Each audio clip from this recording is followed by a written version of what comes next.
I'm not gonna lie, this episode of RENZcast MMA, it's a little up, it's a little down. It makes me with kind of mixed emotions. Let's find out why. RENZcast.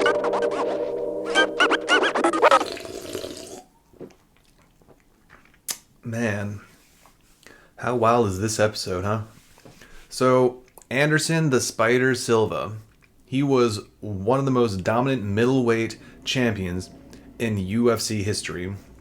He held it down, and he really caused problems for everyone. He got caught, yeah.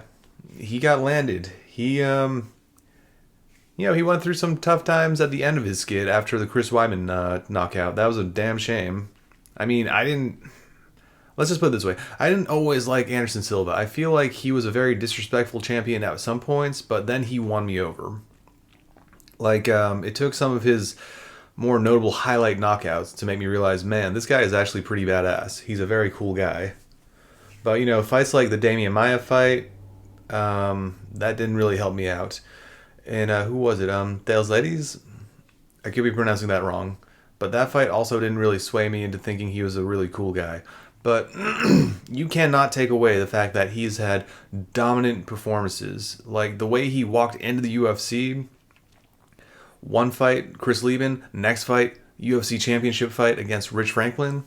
That's an impressive record. I mean, not many fighters walk right into their promotion and get a title fight right off the bat.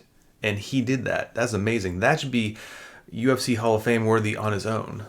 There should be multiple awards given to Anderson the Spider Silva on multiple facets. Damn. But enough of that soapbox. So, recently there was an article put out by Farah Hanoun? I apologize for butchering that name. But yeah, it's from MMA Junkie, USA Today thing.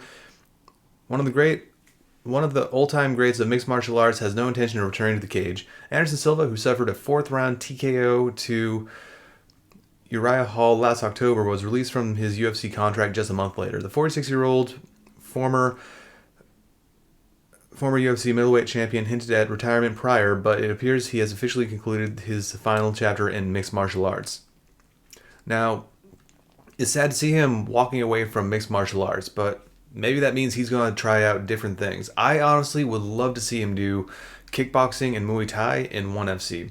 So if we continue, every single day, different companies, especially in Japan and Asia too, called me, but I think MMA for me is done. Silva told ESPN, because it's hard to train MMA. It's hard to stay in camp training in a good level because you hurt yourself a lot.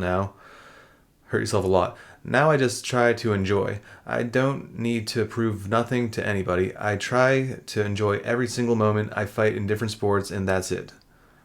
For his next combat venture, Silva, 34-11 mixed martial arts, 17-7 in the UFC, will fight Julio Cesar Chavez Jr.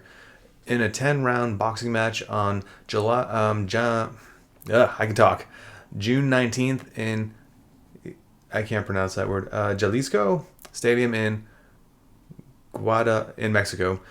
The fight, which is being billed as the tribute to the Kings, will be available live on pay-per-view. So that's kind of exciting news. I'm definitely going to have to keep an eye on that, and I definitely want to see where that goes. As also mentioned by Anderson Silva, maybe my next challenge is jiu-jitsu, gi or no gi, Silva said. Just enjoy the moment, the whole martial arts.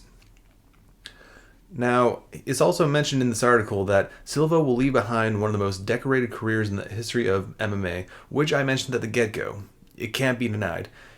In just his second UFC fight in 2006, which I also mentioned, Silva captured the middleweight title by stopping Rich Franklin and went on to defend his belt 10 consecutive times. Now, I will be honest, it should be noted that within those 10 consecutive times, he did have 2 light heavyweight bouts, which did kind of break up the consecutive nature of those fights. But it can't be denied that he went on quite the streak in the UFC against some pretty good competition. He holds the record for longest title reign in UFC history at 2,457 days and has continuously dazzled fans with his striking style and highlight reel finishes. That can't be denied either. He was a fiend at knocking people out. He would lure you in and he would just light you up, or he would lure you in and land that one blow. As for his Griffin, one shot took him down. Ask Vitor Belfort.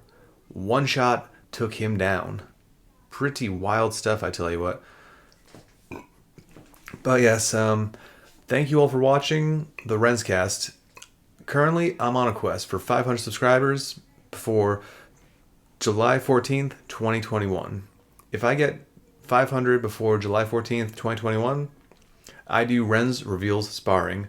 Oh yes, it's going to be 1 round kickboxing for 3 minutes, 1 round grappling for 5 minutes, and then 1 round mixed martial arts sparring for 5 minutes. I'm going to be a tired one. I've been training really hard for this occasion in hopes that I do get 500, maybe beyond 500. It's a goal. I'm trying for it. You guys can help me by hitting that like, submitting that subscribe, and sharing is caring. By sharing this video, you can potentially help me get to 200, 300, 400, and then ultimately 500 subscribers. That would be awesome. Plus, you get to see me get my butt kicked. Isn't that incentive enough? So yes, thank you all for watching. Travel safely and rock on, guys.